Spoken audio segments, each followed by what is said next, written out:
Le numéro de cette semaine de Valeurs Actuelles a consacré sa couverture et un long entretien à Jordan Bardella, qui est donc le nouveau président du Rassemblement national, qui a été élu récemment nettement à la tête du parti à l'issue d'un congrès, où son adversaire Louis Alliot a fait un score très faible. Cet entretien va nous permettre de mieux analyser qui est Jordan Bardella, quelles sont ses positions, et s'il faut y trouver du bon. D'abord, rappelons un petit peu qui est Jordan Bardella. Donc c'est un jeune homme qui a des origines françaises et italiennes, et qui aurait aussi d'ailleurs des origines kabyles.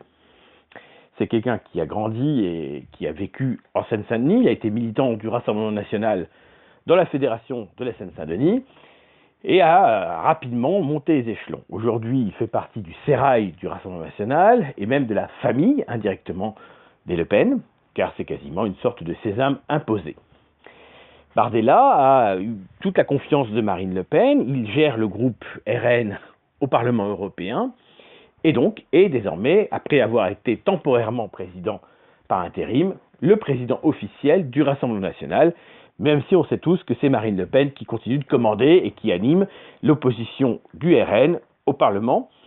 Donc il faut avoir ça en tête. Alors, Bardella a 27 ans, c'est quelqu'un qui est plutôt intelligent, c'est quelqu'un qui a un certain courage politique, il faut le dire, et donc qui a un certain talent médiatique, en tout cas.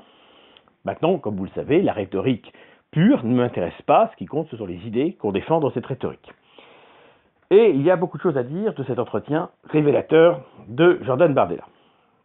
D'abord, on constate qu'il est plus bienveillant à l'égard de figures des Républicains, comme Morano ou Bellamy, qu'à l'égard des figures de Reconquête.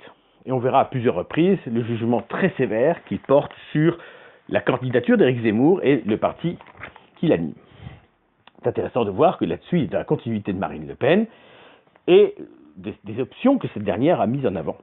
Bien qu'il ait été fortement critiqué par des proches de Marine comme Bill et Briouat, qui se sont retrouvés marginalisés à l'issue de la victoire interne donc de Bardella, finalement, ses positions ne sont pas tellement identitaires, on verra pourquoi. D'abord, il explique qu'il n'est pas conservateur. C'est pas un terme de toute façon que je trouve très favorable. Et revient sur l'idée que le RN n'est ni de droite ni de gauche, toujours cette même idée, cette même lubie, bien que par ailleurs, il explique qu'il se sent plus proche de gens de droite que de gens de gauche. Donc là, c'est pas très cohérent, mais l'idée, c'est toujours ni droite ni gauche, le marinisme, et il parle de marinisme, il faut quand même le dire, a conquis les classes populaires, maintenant il faut parler à la droite qui n'a plus de leader. Donc on a encore le ni droite ni gauche, même s'il n'est pas toujours affiché de manière totalement cohérente. Alors, on lui demande ce qu'il pense du mot identitaire. Et là, il le réfute. Il le réfute totalement. Il explique ainsi que dénoncer les conséquences de la politique d'immigration massive, comme si ça se limitait à une question de l'immigration à venir, ne signifie pas être un identitaire. Bon. Par contre, il explique pourquoi il ne se sent pas identitaire. Finalement, son argumentaire, c'est de dire, de toute façon, que il est de s'en mêler, c'est le terme qu'il emploie. Et sa famille n'est pas d'ici, mais elle est devenue par amour de la France. Donc on retrouve encore cette assimilation, réduite à des individus bien sûr, pas à des peuples, mais c'est toujours ce même discours qui pose question lorsqu'il est porté par un leader politique d'un parti qui veut restaurer théoriquement l'identité historique de la France, voire de l'Europe. Ça me dérange, et c'est toujours la même réponse qu'il faudrait apporter, que ni lui ni d'autres ne font, c'est de dire qu'ils sont européens. Ça serait suffisant. Le nom de Bardella vient de l'Italie, il n'a qu'à dire cela. Eh bien non, c'est impossible de parler d'Europe. D'ailleurs, le mot Europe est quasiment absent de toute l'interview, alors qu'il est député européen et il dirige un groupe européen. Donc là, ça m'embête encore une fois, c'est l'europhobie par les faits, par l'absence d'Europe, de perspective européenne dans tout le discours qui sera le sien. Le mot n'apparaît pas une fois. Et toujours cette vieille rengaine de l'assimilation qui ne veut rien dire, puisqu'on ne devient pas le semblable de celui dont on diffère. Or, assimiler veut dire devenir semblable. Donc, pour des gens qui sont très proches des Européens, c'est possible, mais ça ne va pas au-delà. Alors ensuite, bon, il dit agnostique et laïque, bien qu'il reconnaisse l'héritage chrétien de la France. N'attendons pas de sa part la reconnaissance d'un héritage païen. Là, c'est le bon sens politique de l'homme politique classique qui ne parle pas d'une ligne très minoritaire dont il ignore les grands traits de toute façon, et c'est pas son problème, je dirais. Sur l'islam, il n'est pas sur une position définitive. Il indique simplement que les musulmans de France se sentent plus souvent liés à la religion musulmane qu'à la République. Donc il dit que les musulmans doivent prouver leur attachement à la République. Ça veut dire qu'il n'a pas une définition identitaire de la France, puisqu'en fait il suffirait donc qu'il y ait un islam de France, cette vieille rengaine vendue déjà par un ancien gendre de Jean-Marie Le Pen, Samuel Maréchal, et tant d'autres. La vieille rengaine n'est pas dite, il n'utilise pas le terme, parce qu'il pense qu'aujourd'hui ce n'est pas réaliste, mais l'idée en soi n'est pas interdite. Alors qu'il pourrait dire que de toute façon, chacun doit assumer qui il est. Donc là encore, un discours anti-identitaire évidemment. Et puis, ensuite, il va taper un petit peu sur Reconquête. Alors déjà, Marine Le Pen, évidemment, est la meilleure candidate possible. On comprend bien que sur ce plan-là, il ne va pas se mettre en opposition avec elle en 2027. Et l'argument, c'est de dire que la droite classique a vendu le Karcher 3 fois, qu'il est resté à la cave. Bon, la réalité, c'est que si Marine Le Pen arrivait au pouvoir, elle aussi, elle le laisserait dans la cave.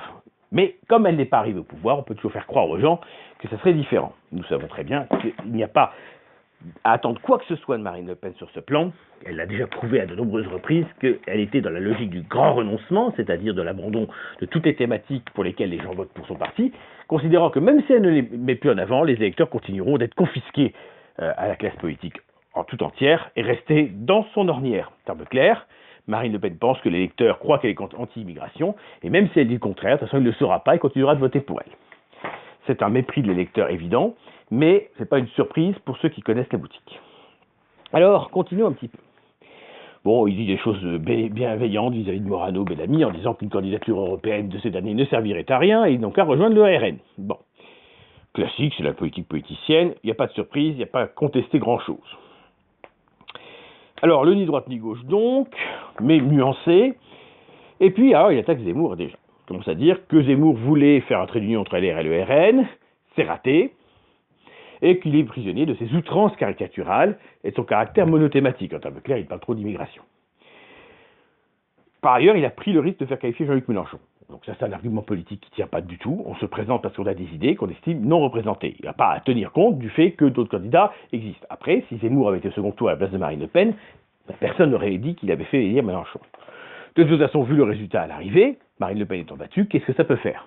L'argument ne tient pas. On n'a pas à renoncer à une candidature parce qu'on ferait partie d'un camp qu'il ne faudrait pas diviser. Ben, Zemmour considère que Marine Le Pen ne pouvait pas gagner, ce qui est vrai, elle ne l'a pas gagné. Donc, il a fait ce qu'il a pu. Maintenant, ça n'a pas eu le résultat escompté, ça c'est indiscutable. Mais bon. Zemmour ne parle que d'insécurité culturelle et omet totalement l'insécurité sociale. Bon, en réalité, les deux sont évidemment liés. Le coût massif pour l'État français, pour son budget, pour ses finances, pour sa santé économique, des flux migratoires est immense. Donc, il a un impact évident sur la vie des Français. Il y a une insécurité culturelle, il y a une insécurité tout court aussi. Et l'insécurité sociale est également associée à tout cela. Zemmour n'a peut-être pas assez parlé, c'est possible, mais il ne faut pas ne faire que ça et se faire du Mélenchon. Là encore, il prône de faire la politique de Mélenchon sur le plan social et la politique identitaire de Zemmour, les deux réunis. Faire du Mélenchon et du Zemmour en même temps, bah écoutez, ça me paraît pas très crédible. Alors, ensuite, il explique qu'il est loyal vis-à-vis des électeurs, comme si les électeurs s'intéressaient à la bouillie électorale. Les cadres de Reconquête sont des personnes qui ont quitté le RN dans des conditions moralement condamnables. C'est peut-être vrai pour Nicolas B, qui a quitté le RN, ou pour Ravier, mais qui ont été poussés vers la porte, de toute façon, et disons-le bien, ça, parce que c'est bien facile de dire cela, mais en fait, on les a poussés vers la porte, pardon, et d'autres aussi, et ça ne résume pas Reconquête. Marion Maréchal n'était plus au RN depuis des années, Guillaume Pelletier n'était plus au FN depuis plus de 25 ans, etc. On ne peut pas dire que ce soit des gens qui ont trahi. Bon. Donc l'argument n'est pas fondé. Zemmour n'est pas un ex-RN. Donc là aussi, c'est pas honnête. Mais il dit qu'il aura énormément de mal à retravailler avec des gens qui ont changé d'uniforme avant de sortir de la tranchée. Bon, ça se défend, on peut comprendre. Après, il continue d'attaquer Zemmour, implicitement, voilà, ils font que de la contestation, polémique, tout ça, ça ne sert à rien dans une France qui n'a jamais autant partagé nos idées. Bon, c'est quoi ces idées? C'est pas les miennes, en tout cas. Voilà. En tout cas, pas surtout. Donc, voilà un petit peu ce qu'il dit. Donc, par contre, il dit qu'il a aimé les livres de Zemmour. Et ensuite, je regarde un petit peu, donc après il explique un peu son parcours de vie, ce qu'il lit, ses idées assez modernes sur certains sujets, ce qui est un peu normal. Et puis à la fin, il va taper sur Macron, sur la politique migratoire de Macron. Pour Macron, l'immigration n'est pas un problème, c'est un projet. C'est lui le cyborg, globalement. Donc, que dire de tout cela? En fait, on retrouve le RN classique sans autre forme de procès, c'est-à-dire à la fois sectaire vis-à-vis de ses opposants à droite, relégué le plus loin possible, évidemment ni droite ni gauche, comme je dis, nuancé par le fait qu'il explique qu'il se sent plus proche, par exemple, d'un Bellamy que d'un Valls, mais ça reste quand même du ni droite ni gauche. Donc c'est ce côté clanique qui est toujours présent. Voilà, après, c'est une partie de l'interview est très sympathique quand on voit toute la partie personnelle, qui n'a rien de problématique, évidemment. On peut se poser la question de la méritocratie. On ne lui pose pas d'ailleurs la question. Qu'est-ce qui l'a aidé à avoir ce poste de premier plan à son âge? Mais, voilà, on peut considérer que sur le plan idéologique, par contre, il y a des questions. Donc, je résume un petit peu l'équation Bardella. Bon. Globalement, l'islam de France, il n'est pas contre, mais il rappelle que c'est quelque chose de marginal aujourd'hui par rapport à la pensée globale des musulmans. Bon. Mais il n'est pas contre l'idée, il pourrait être par principe hostile à cela. Il insiste trop, je trouve, sur son idée d'origine mêlée et sur cette idée que la marche, qu'est l'assimilation, devrait implicitement être une norme. Il souligne lui-même que c'est un cas qui peut être que personnel et individuel, mais à un moment donné, c'est pas très cohérent. Bon. Et surtout, l'absence du mot Europe et du mot européen est présent du début jusqu'à la fin de l'entretien. Je dis, le mot Europe n'a pas été employé une seule fois. Ça me pose un problème.